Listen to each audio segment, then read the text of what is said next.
Wallahu a'lam. Hormatilah orang tua, sayangilah orang tua, doakan orang tua, dakwai orang tua, karena kebaikan anak yang tertinggi kepada orang tua adalah membawa orang tua ke pintu hidayah.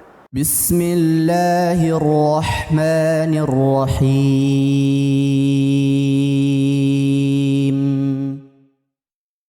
Dari Ibu Erna di Bekasi, Ustadz. Afwan Ustadz, alhamdulillah orang tua saya rajin bekerja.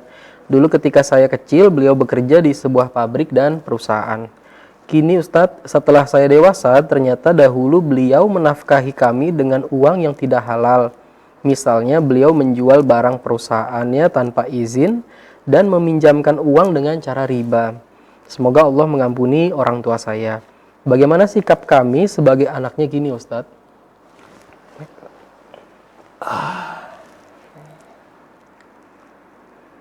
Orang itu tatkala berbuat kesalahan, itu ada yang sengaja berbuat salah. Ada orang itu yang nggak tahu kalau itu salah.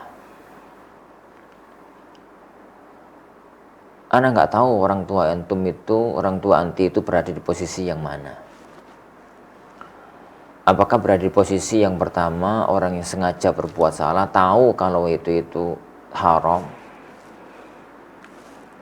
ternyata tetap menerjang. Tahu kalau riba itu nggak boleh, nganakkan uang itu nggak boleh, tapi kemudian dia mengerjakan. Ataukah beliau termasuk orang yang nggak tahu kalau itu haram, dan dia mengerjakan itu dengan gambaran kalau itu tuh boleh-boleh aja. Kalau itu tuh boleh, ya ini boleh-boleh aja. Karena nanti juga nggak memerinci barang yang dijual di perusahaan itu barang apa. Ada kemungkinan juga barang itu adalah barang yang memang oleh perusahaan sudah dibuang dan diambil oleh itu. Yang penting sekarang kaidahnya begini aja. Jadi orang tua jika dia itu melakukan perbuatan yang haram dengan menghasilkan uang dari hasil yang haram, maka muncul dua masalah.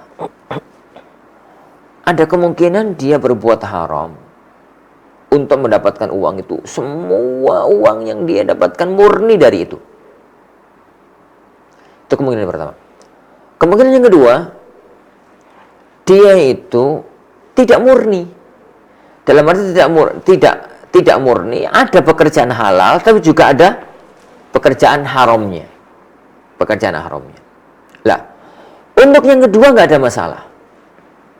Tatkala kemudian orang tua ngasih nafkah, orang tua memberi hadiah, maka terimalah.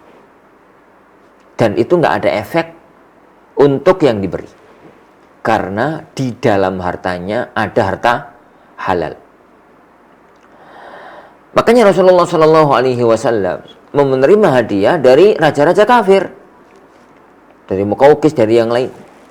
Dan para ulama menerima pemberian dari para sultan, dari orang lain.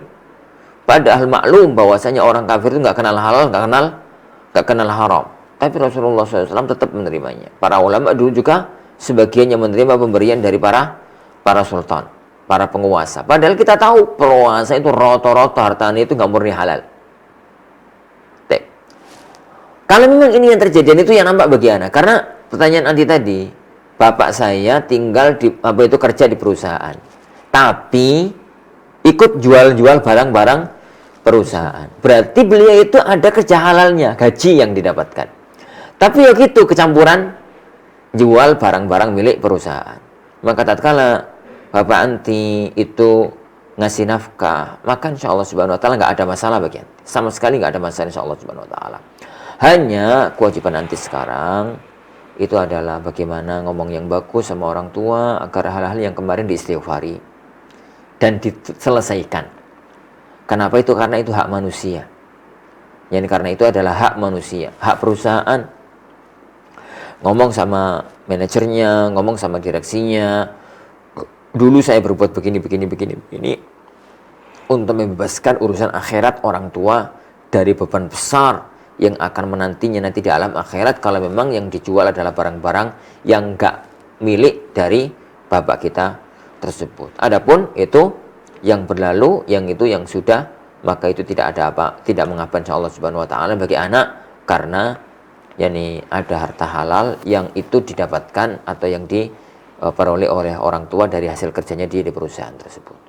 Wallahu a'lam. Hormatilah orang tua, sayangilah orang tua, doakan orang tua, dakwai orang tua, karena kebaikan anak yang tertinggi kepada orang tua adalah membawa orang tua ke pintu hidayah, kepada Islam dan kepada sunnahnya Rasulullah Shallallahu Alaihi Wasallam. Banyak-banyak berdoa, yakni agar orang tua kita mendapatkan hidayah sunnah, yakni agar hidup itu di atas pancaran cahaya sunnahnya Rasulullah Shallallahu Alaihi Wasallam. Wallahu a'lam bishawab.